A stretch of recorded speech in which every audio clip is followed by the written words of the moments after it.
অন্য এটি নতুন ভিডিঅ'লৈ সকলোকে স্বাগতম জনাই আজিৰ ভিডিঅ'টো আৰম্ভ কৰিছোঁ আৰু আজি মই লোকেল মুৰ্গীৰ মাংস বনাব ওলাইছোঁ আৰু তাৰ বাবে মই মাংসখিনি আগতে এনেদৰে ধুই লৈছোঁ আৰু এতিয়া তাৰ লগত মই পিয়াজ আলু বিলাহী এনেদৰে কাটি লৈছোঁ আৰু আদা আৰু নহৰু আৰু লগতে জলকীয়াটো এনেদৰে পেষ্ট কৰি লৈছোঁ আৰু কেৰাহী বহাই থৈ দিছিলোঁ মই সেইটো গৰম হোৱাত মই তাত অলপ কমকৈ মিঠাতেল দি দিছোঁ বহুত মিঠাতেলো দিব নালাগে অলপ দিলেই হ'ব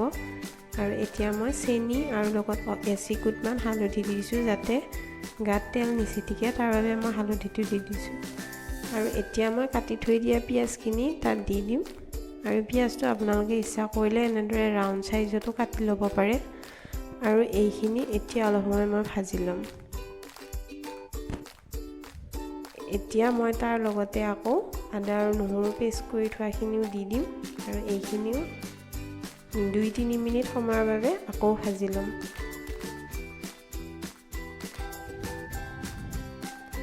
আৰু এইখিনি ভজা হোৱাত মই আকৌ তাত ধুই থৈ দিয়া মাংসখিনি এনেদৰে দি অলপ লৰাই লৈছোঁ আৰু এতিয়া তাত মই নিমখ হালধি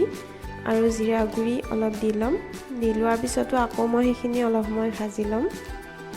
মাংস যিমানেই ভাজিব সিমানেই খাবলৈ খুব ভাল হ'ব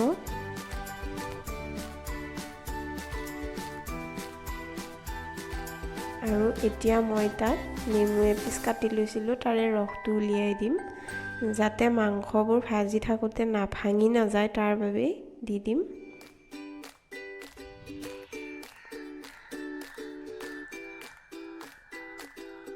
আৰু এতিয়া কাটি থৈ দিয়া মই আলু কেইপিচ তাৰে লগতে দি এনেদৰে ভাজিম আৰু আলু দিয়াৰ আগতে মই বিলাহীটোও দি দিছিলোঁ কিন্তু মানে এইটো দেখাব নহ'ল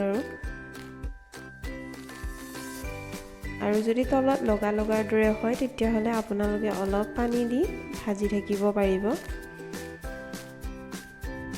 মোৰ তেনেকুৱা হৈছিলে বাবে মই অলপ পানী দি এনেদৰে আকৌ ভাজি দিছোঁ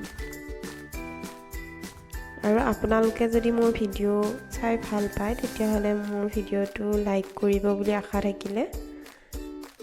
আৰু লোকেল মুৰ্গী খাই কোনে ভাল পায় সেয়াও কমেণ্টত জনাব আৰু এতিয়া মই তাত অলপ ৰং আহিবৰ বাবে জলকীয়াৰ গুড়ি ইউজ কৰিছোঁ কাশ্মীৰী মিৰ্চ আৰু লগতে মিট মছলা আৰু চিকেন মছলাও অলপ দি দিছোঁ আৰু এইখিনি দিয়া হোৱাৰ পিছতো মই আকৌ অলপ লৰাই এইখিনি ভাজি ল'ম 2-3 মিনিটমান সময়ৰ বাবে আৰু আপোনালোকে মোৰ এনেধৰণৰ ভিডিঅ' আগলৈ চাই থাকিবলৈ মোৰ চেনেলটো ছাবস্ক্ৰাইব কৰিব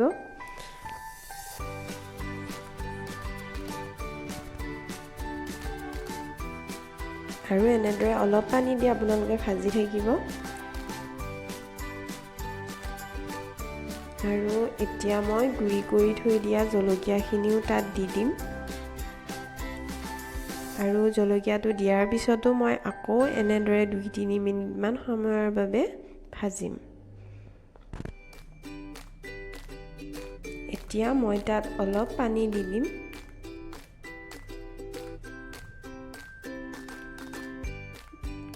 আৰু এইখিনি মই ভালদৰে মিক্স কৰি লৈছোঁ গোটেইখিনি আৰু এই পানীখিনি হোৱালৈকে মানে কেৰাহীত নাইকিয়া হোৱালৈকে এনেদৰে অলপ সময় ভাজি থাকিব লাগিব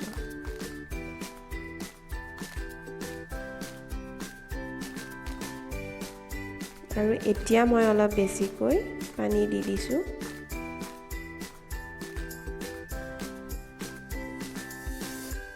আৰু এতিয়া মই 10 বা 15 মিনিট সময়ৰ কাৰণে এনেদৰে মই ঢাকি থৈ দিম এতিয়া ঢাকনিটো আকৌ গুচাইছোঁ তাৰপিছতে মই এয়া হৈছে নৰসিংহৰ পাতটো অলপ দি দিছোঁ ছটিয়াই যাতে অলপ গোন্ধটো ভাল আহে সেইবাবে আৰু খাবলৈও ভাল লাগে নৰসিংহৰ পাত দিলে আপোনালোকে ইচ্ছা কৰিলে দিবও পাৰে আৰু এয়া আকৌ মই ঢাকনি অলপ সময় দিয়াৰ পিছত এনেকৈ উঠাই থোৱাৰ পিছত মাংসটো হোৱাৰ আগে অলপ গৰম মছলা দি ল'ম আৰু 5 মিনিটমান সময়ৰ বাবে থৈ দিম তাৰপিছত আমাৰ খাবলৈ ৰেডি হৈ গ'ল আৰু ভিডিঅ'টো চোৱাৰ বাবে ধন্যবাদ